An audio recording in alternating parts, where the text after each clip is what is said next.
Hello and welcome to our second edition of Cougs Work, where WSU alumni from a variety of backgrounds share their expertise, advice, and answer your questions on how to take action to move forward in your career. My name is Nish Nandenkar, Conference Manager for Washington State University Professional Education. Today we're joined by Cairo 7's Nick Allard. Nick Allard joined Cairo 7 in October of 2015 as the morning and noon meteorologist. Before coming to Cairo 7, Allard was most recently the weekday morning meteorologist at KGW in Portland from 2009 to 2015. Allard, before that, he was weekday weekend morning meteorologist for King 5 and NWCN in Seattle. Allard received his BA in Broadcast News and Production from the Edward R. Murrow School of Communication at Washington State University. He also finished his meteorology certification program at Mississippi State University. Allard has a seal from the American Meteorological Society. Nick Allard will be presenting today on the topic of adapting in a changing work environment, a skill set that seems more necessary than ever before. And with that, the floor is yours. Unmute. There we go. Okay, I'm going to take this thing out. Thank you for having me. This is important to me because number one, it's related to Wazoo, and number two, it's related to what's happening now, which is kind of craziness. Just a little bit about me, just so you understand where I'm coming from. I am pushing 40. I have 3 kids, married, and I'm originally from the East Coast, but I moved here and by here I mean Western Washington, when I was 9. So I've lived in Yelm, Washington, which is outside of Olympia, or Seattle, or Portland, or Tri-Cities, or Pullman ever since. So really the idea is I'm just really from Washington and Oregon, but mainly Washington. The reason why I went to Wazoo, which was really a big thing for me, was at first I didn't know what I wanted to do, but when I figured it out, every single teacher that I knew kept saying, well, why are you touring UW, or why are you touring Western? You should, it's just obvious. You have to go to Washington State University because of the at the time, the broadcasting school, now the college, but I loved it there. It was a wonderful time. I learned a ton, and learning a ton is truly, and I really mean this, paid off huge from where I'm at right now. And by that, I mean, think about what I'm doing. This is my house. I'm at home. I'll just show you a couple things here before I unplug something. Ugh. Can't show you all the TV lights, but this is just the home setup. You have my TV with an image, or at least a looping image, from our Cairo 7 app coming out of our Fire Stick deal. So we have an app on that. I actually use this thing here, which some of you may know is called a telephone. It actually goes into the landline. I'm one of those last few that has a landline that will plug into our station and can hear in the morning using my IFB. And then I have just a really old laptop that does the trick. But what you're looking at right here is just my iPhone, just an iPhone. There's no way I would have known that when I was in school, that you would just have an iPhone 11. At one point, an iPhone 8, but in all honesty, it was overheating. But an iPhone 11 to do 2.5 hours of morning news plus hours of cut-ins, because it adds up over the morning, and then you have an hour at noon. And it's not just me, it's the evening meteorologist, it's the weekend meteorologist, and it's also not just Cairo 7, it's pretty much everybody in the market. Honestly, I'm not quite sure which stations still have people at what place, but I know that most of us are from home. So if you're thinking about this saying, well, okay, I'm a sophomore, I'm a junior, I'm a senior, freshman, whatever you are, just wondering what this means, well, you sort of have to be ready for everything. I mean, honestly, and you have to be able to look at somebody and say, yes, I'll do that. Deep down, you are scared out of your mind because you have no idea what that means or what that is going to entail, but you say yes. In fact, a lot of times I'll listen to podcasts. Sadly, if it's not Pearl Jam, I haven't heard a radio station or song on the radio in a long time. So when Pearl Jam's not playing, I go to podcasts and I listen to the Conan O'Brien podcast. I think it's called Conan Needs a Friend, or it doesn't really matter. Anyways, he was talking about how when he first came up and moved to LA moved to New York rather, in the mid 80s, and got a job at SNL, he was asked to do a bunch of stuff and he had no clue, none. He's like, yeah, I'll do it. And then his friends would say, what are you doing? One of his friends was Greg Daniels, who now created The Office, is behind Space Force. He did King of the Hill. And it was the same mentality that I've always had. And not that I belong in that category, but the mentality is the same of, yeah, I'll do it. And then somehow you'll figure it out. I remember the very first time for me at least, was just at Cable 8, which is, in case you're not in the major, in case you're not quite, as involved in the Murrow College, the idea there is that we have our own student-run TV station, and I started by doing graphics, which means you're running the little things on the lower end of the screen. If you're watching like ESPN, we call them lower thirds, or if you're watching a news show, or if you're watching Star Wars, the crawl at the beginning of it, it's the same kind of thing. Started by doing that, made tons of mistakes, and they would get so mad at me when I would make mistakes, because you're basically doing things live to record it. So you're doing it to tape it, and they're hoping they can do it one time, and then it's on the tape and you're done to record a show. And I would always screw it up. But the biggest thing, after learning a little bit about graphics, a little bit about cameras, a little bit about how the show goes, was there's an organization called Sports Crew at Washington State. And what was wonderful about that at the time is it had a relationship with Fox Sports before it became Root. I don't know the relationship now, but at the time, Fox Sports would bring in professionals, a group of them, to do basketball games, some soccer games, believe it or not, crew every once in a while, baseball games, and all football, every single home Wazoo game. And at first, you start working for them by just dragging these really long cables. I mean, hundreds of feet of cables behind a photographer, and you just grab a hold of this thing, and your goal in life is that it never goes into a kink, or it never tangles. There's a certain way you have to put it together. From there, you can work your way up to doing some version of camera. And at one point, my sophomore year, my boss at the time, Scott, who I actually just saw a minute ago, was talking. He's like, hey, one of our guys that we have running camera. And I said, well, wait, one of our guys? He said, yeah, we have 2 students that get to work with the pros and do the exact same thing the pros do. I was like, okay. He said, 2 of our guys, or one of our guys rather, is leaving. Who wants to do it?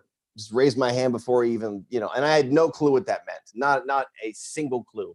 Thankfully, somebody there knew me and knew that I had sort of adapted this idea of, well, yeah, I'll do it.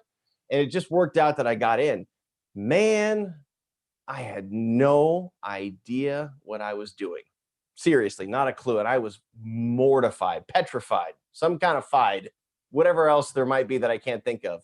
And I remember you get to watch the student pro, I called him. His name was Bart. It was Darren and Bart. And I was taking over for Bart. I like how it was just Darren and Bart, Bob and Steve. Anyhow, I was taking over for Bart.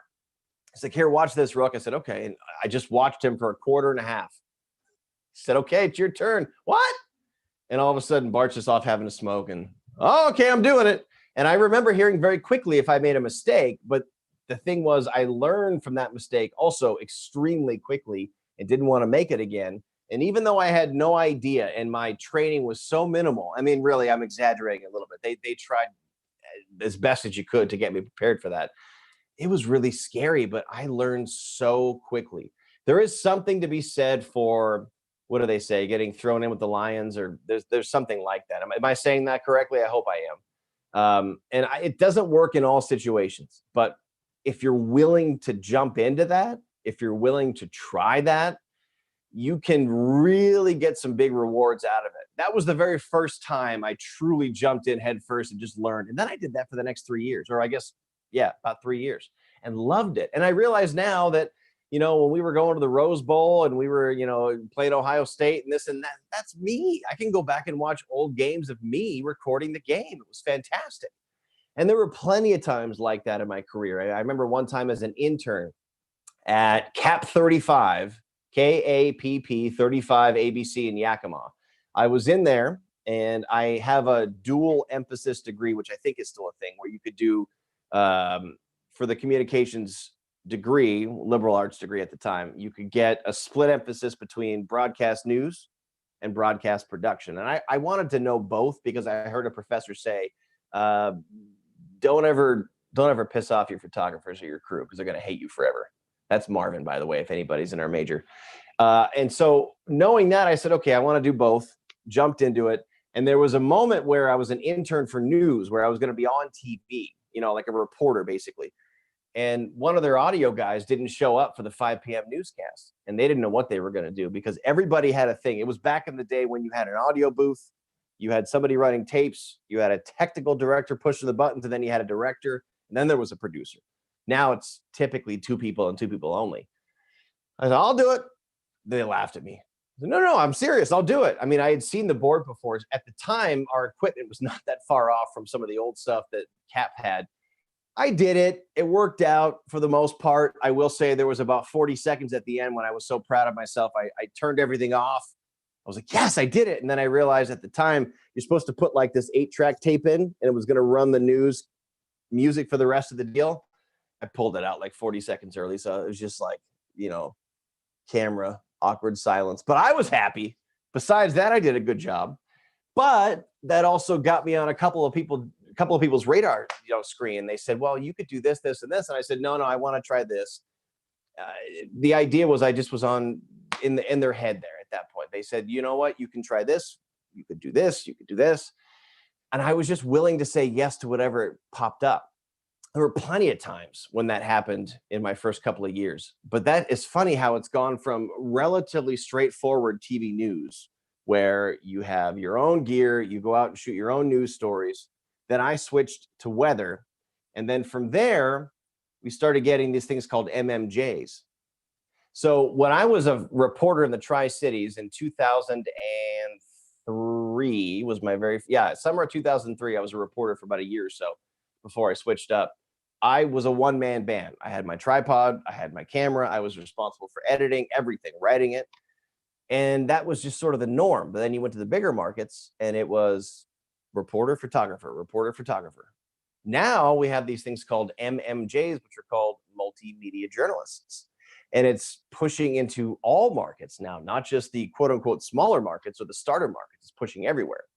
So number one, if you're moving your way up the ladder, you might say, okay, this is my chance to get a photographer. This is my chance to work with somebody else. It might not be.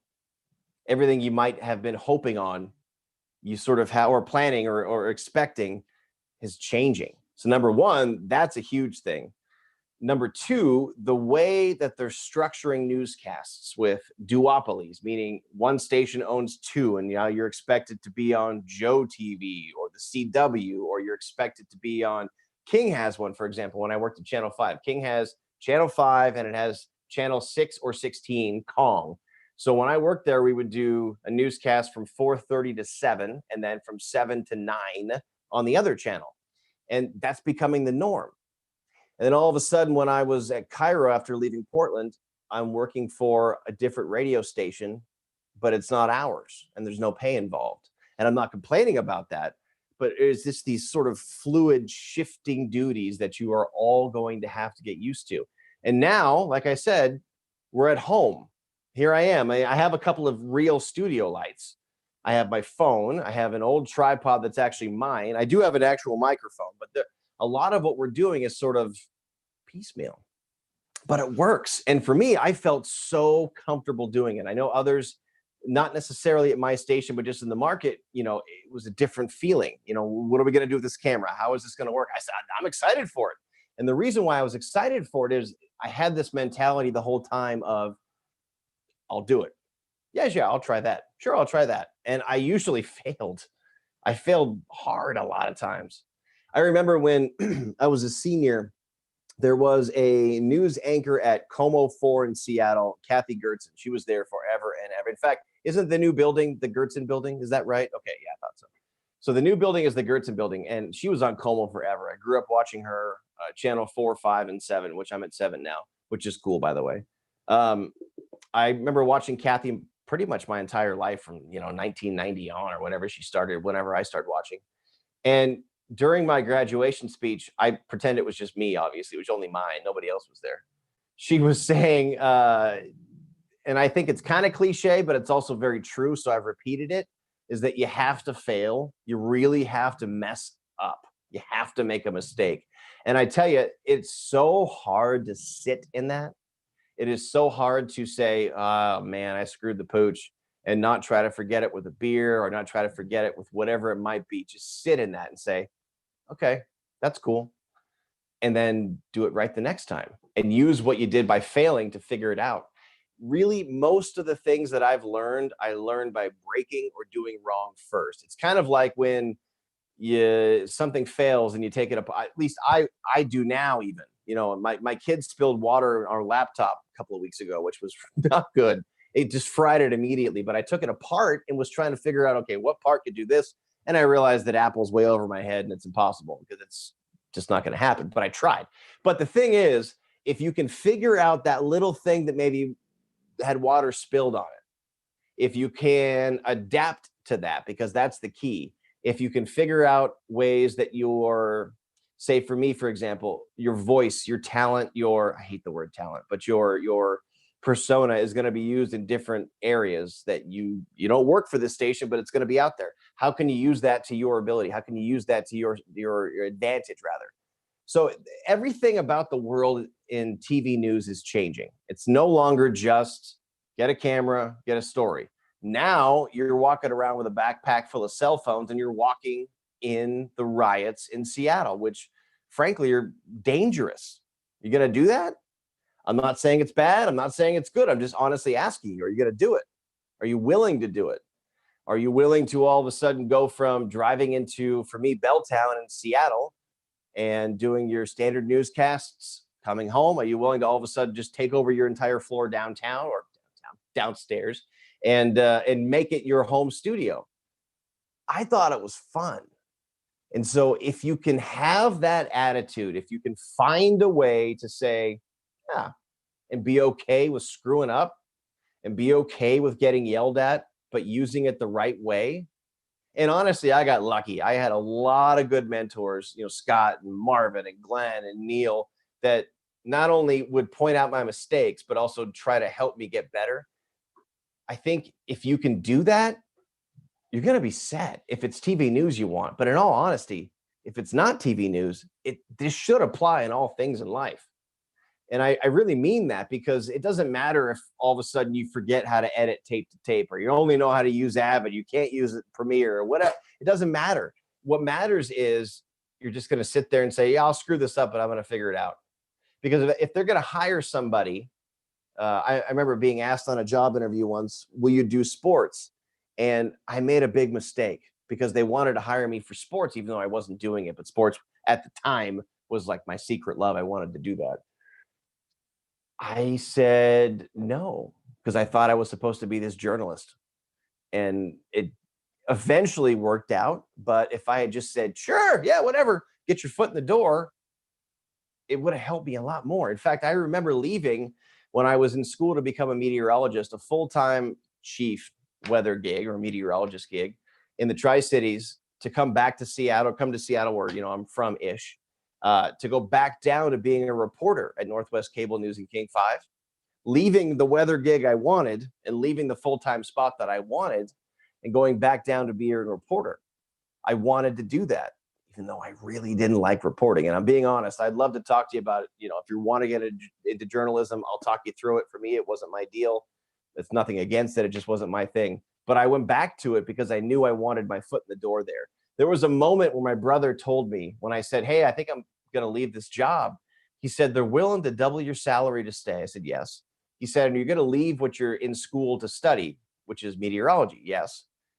What do you think, you're going to get a job at King 5? I was like, maybe. And then I got a job at King 5. And I never told him that story again, but it meant a lot to me, because it was sort of like that chip on my shoulder saying, well, no, I can learn this. I can do this.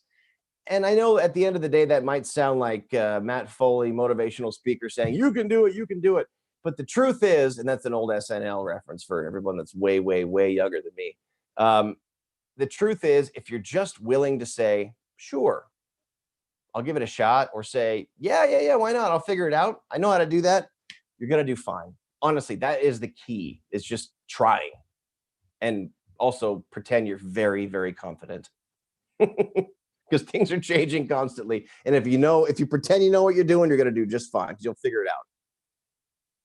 That's kind of all I got. And I'm all jacked up on coffee at 5:19 when I got up at 2:30. So lay the questions on me. Thanks for all that information, Nick. It's super helpful to know that, various experiences all become transferable skills later on. Wazoo was a big deal for me. It really was. I mean, I cannot tell you how much I knew by the time I left. And so if there's one thing I can say besides that whole just try and fail, but figure it out, get involved.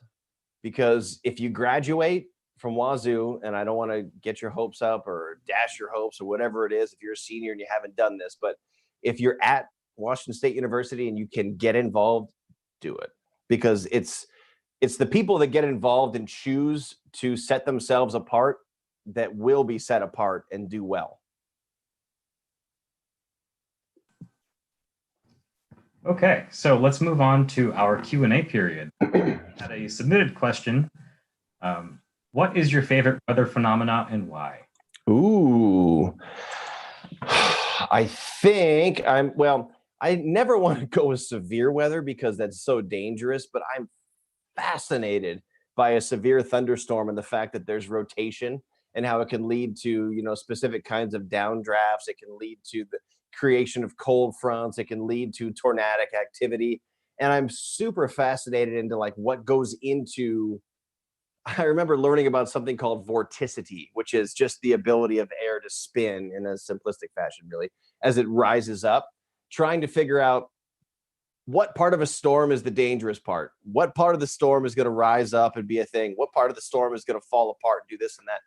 It's so fascinating. Now, we don't really live in an area where that's a huge problem, thankfully, but I cannot get enough of it. I mean, I probably should have been a chaser at some point. That, and I hate low clouds and fog in Western Washington because it's so annoying. I'll be honest with you. If you were to rank the most difficult things to forecast for in Western Washington, number one is snow, number two is low clouds and when they will clear. It just drives me nuts. At least with a nice severe thunderstorm, you have some elements put into it, not just a bunch of low-level moisture that nobody can figure out, including me. Thanks, Nick. Sure. We have some questions coming from YouTube.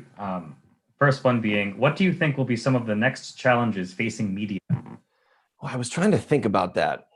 I really believe that this, and I meant to mention this, but I'm glad you brought this up.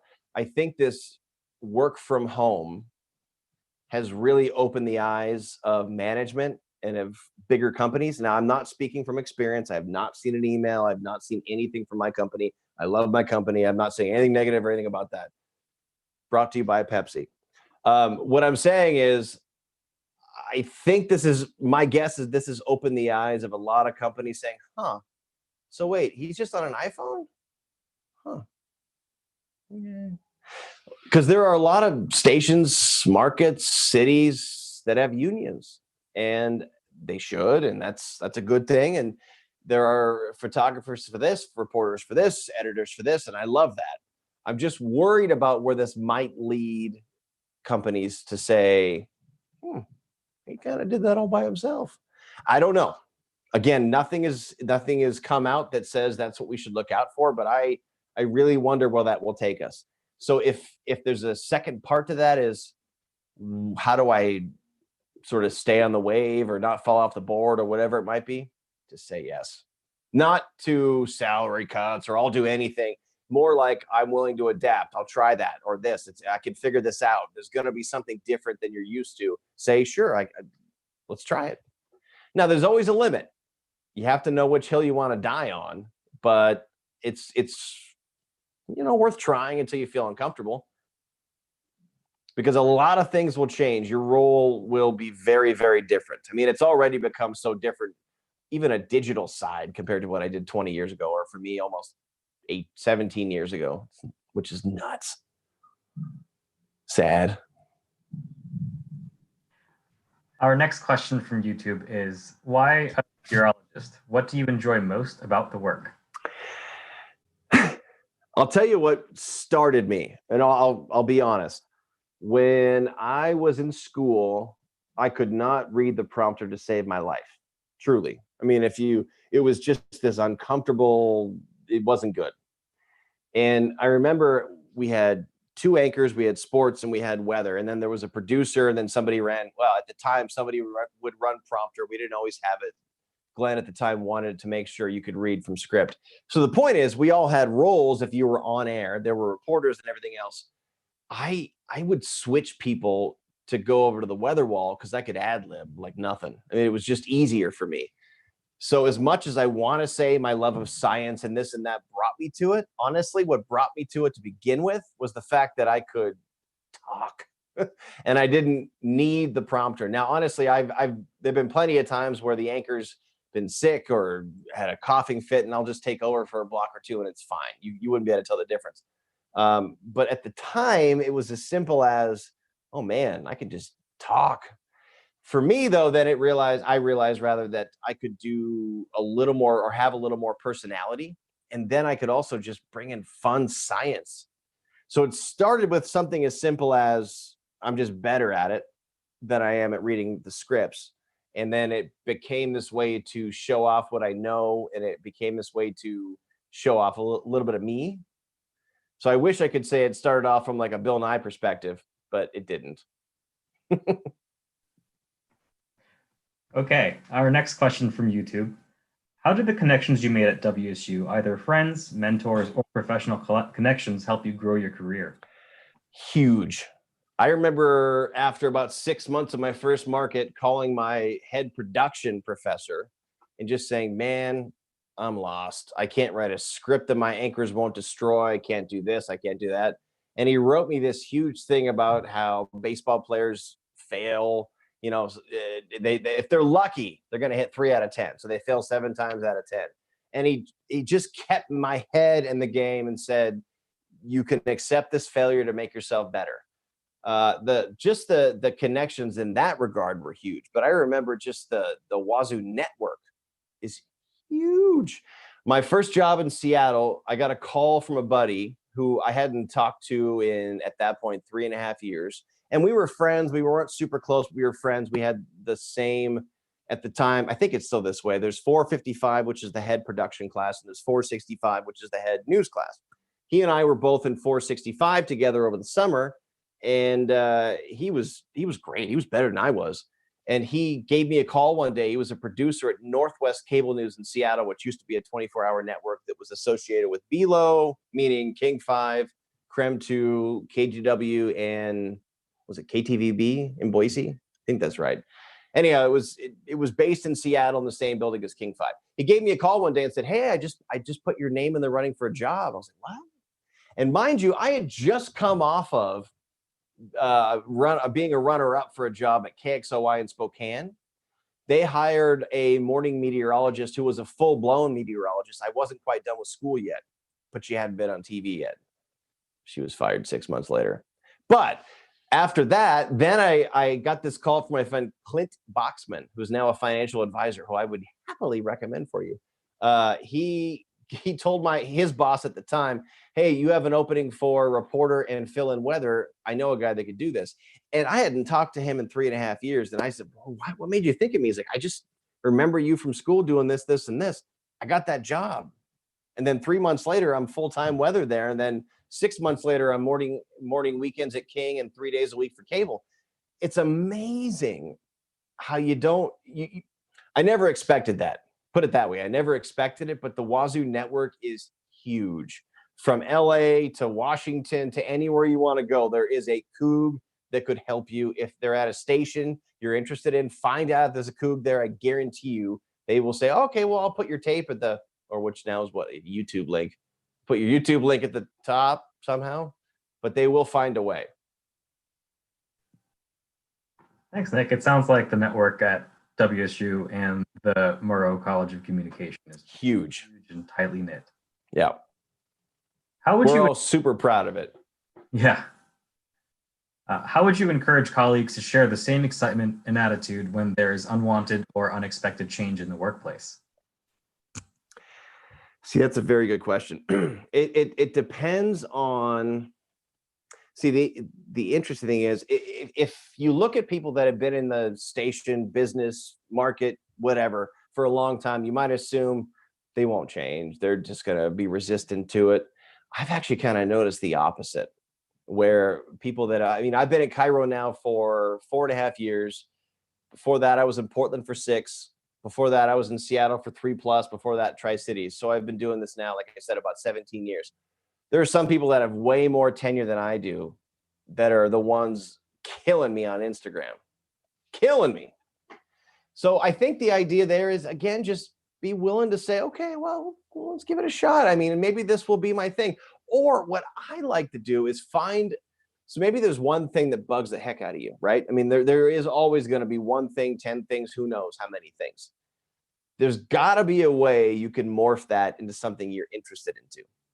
So, for example, I've been doing this classroom visit thing where we call it Weather in the Classroom, and we, get this whole brand around it. Hashtag Nick knows for Nick knows this, that, blah, blah, blah.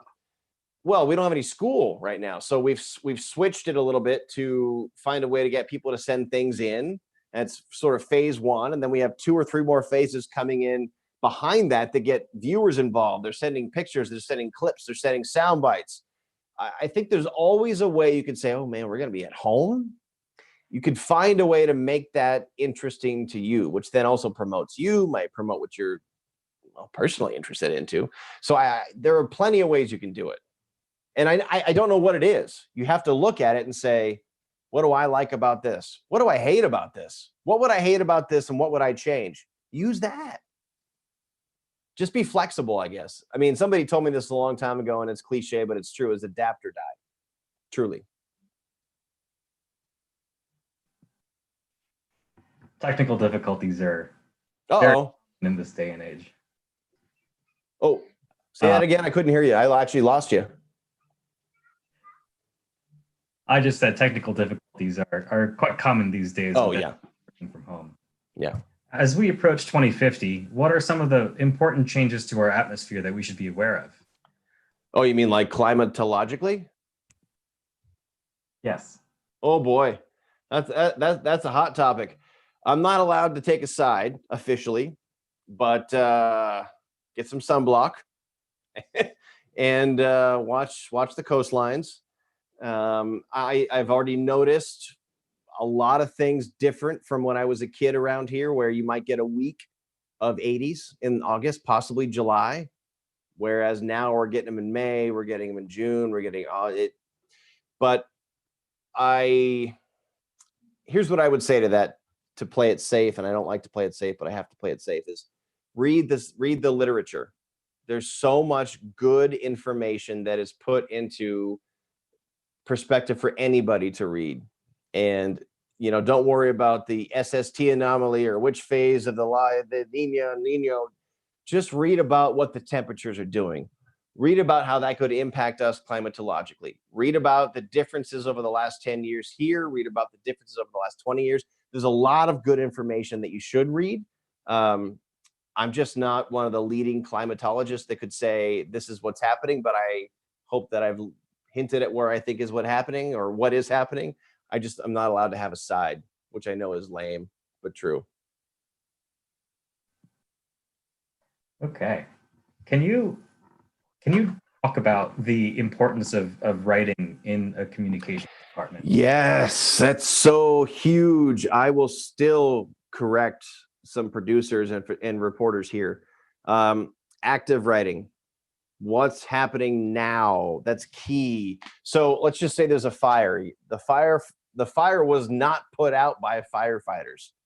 The firefighters put out the fire. It's active. It's what's happening now. There's no was. You don't want to use was. You don't want to use reverse attribution. You want to use active now and what's happening.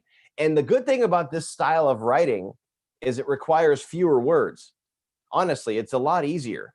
I read something the other day. It was like XXY is going to be giving this, this, and this. No, XXY will give. I mean, there's so many simple ways to make active writing. Don't make it passive, because that's not broadcast style. Active writing.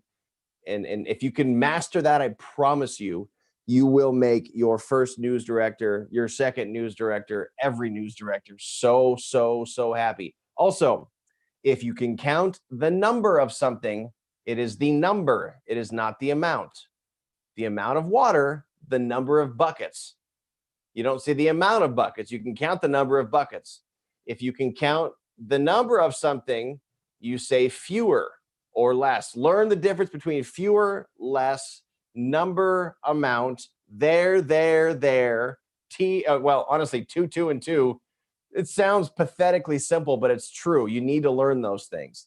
If you can do that, I promise you, if you can take a writing test, because they still do that. When I was a reporter candidate in Seattle, they made me put together a story. I had to write it all down, put the whole thing, edit it, everything. If you can do that, you'll be fine. Just new, now, next, active, active, active. Was is not a word. Or what do they say? Was is a 4-letter word or something like that. Just don't use it. Was not done by. The firefighters did this. I know that's a little bit out there if you're not actually writing the scripts, but it's true. Stay active, active, active.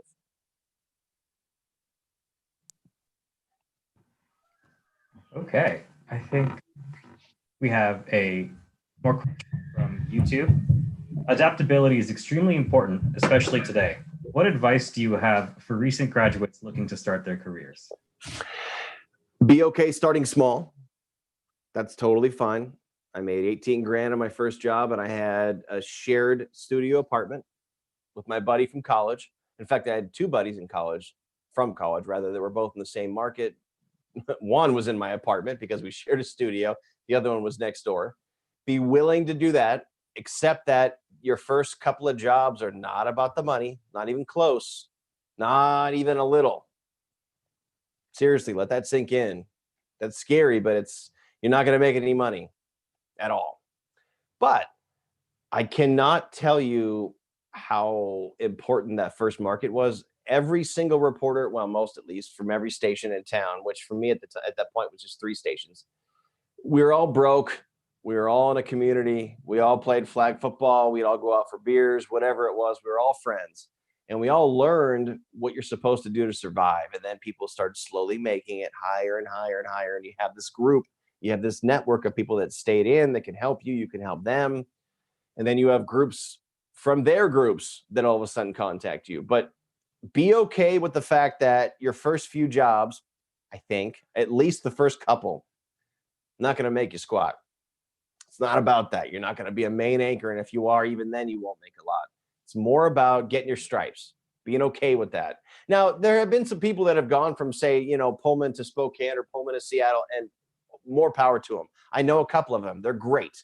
I mean nothing by saying that they didn't put in their stripes. They have absolutely earned their stripes 10 times over. I just mean if that's the route you have to take, that's okay. Be okay interning someplace small. I mean, like I said, I interned at Market 122. That was where I had my first job. I loved it. As an intern, they let me on air. I had to prove to them I could do it by doing, I forget exactly what, a certain number of stories in a package and this and that. Once I did that, they let me on air. And then it was nerve-wracking as you know what, but I did it. So be okay starting small. Be okay earning your stripes. Be okay doing everything, and be nice to your crew, truly, because they're going to help you a lot. There have been people that have been there for years, and all of a sudden there's a 21-year-old coming up who thinks they're the you-know-what. Just take that down and say, hey, maybe you can teach me something, and then be cool with it. Accept criticism. Don't argue. Keep your mouth shut and learn. I mean, granted, if there's a moment where you think you got to stand up for yourself, please do. But if you're being criticized in the proper way, eat it, take it, listen to it. Because if you push back and be defensive, you're missing the message. By the way, at 38 years old, I'm still learning not to be defensive and not to miss the message from my wife, from you know what. And if you can learn to like sort of sit in the horrible feeling of where you are in life or this and that, or where you are in your job or how much money you're making, if you can sit in that and say, okay, I can do this, it all gets easier from there. If you can just adapt to where you are and be okay with what's coming, you'll do fine. Thank you again for all of your information and knowledge today, Nick. Oh, no, we have 2 more hours. I'm not done yet. No, I have to stop drinking coffee. Well, thank you again, Nick, for joining us today and taking the time out to impart this information on this rapidly changing environment. Thank you for having me. And in all honesty, if you ever want to contact me, please do. I wish if there's a way you could post my email address, my work phone, please do, because I remember emailing somebody in Spokane, I won't say who, when I was in the Tri-Cities asking for help. They didn't answer. So if somebody emails me, I made a vow at that point that if somebody were to ever email me and send me a tape, send me a link, I will always provide feedback. I will, whatever it is, resume tape, whatever you want, even just to say, hey, I'm starting here, tell your boss, I'll do it. So just let me know. Plus, it will cost you $10 a time. We got one last question from you. Sure. Who do you think will win the Apple Cup 2020? Oh, let me just tell you this much. I am obviously a diehard Coug. I work with a diehard Husky, and 4-0, man. And by that, I mean I've gotten destroyed, so I'm 0-4. And I owe her so much for all the losses. This year, I have to go to a Husky tailgate, dress as a Husky fan, and pretend that I'm happy about it because the Cougs have lost again. So my guess is the Huskies, sadly, because I'm just destined to be a loser. I remember my senior year, we had 3 losses and we had 1 loss to Ohio State. We were number 3 in the country and we lost the Apple Cup. And I was working for Sports Crew and I was not only on the roof doing camera, but then I went into the booth and would record the guys that were doing like Bud Namath, I think. And then Bill Wixie was one of them too. I always shot the post-game, pre-game, halftime stuff. I set it all up for Coug stuff because we were winning. I had to take it all down. And put up a Husky helmet. I'm not over it. That dramatic enough? I'm still angry. Again, Nick, we do really appreciate you taking the time out to Of talk. course. And for more information on future webinars, please visit profed.wsu.edu/Cougswork. That's profed.wsu.edu/Cougswork, where you can see and register for our upcoming webinars. Thank you and have a great evening, everybody.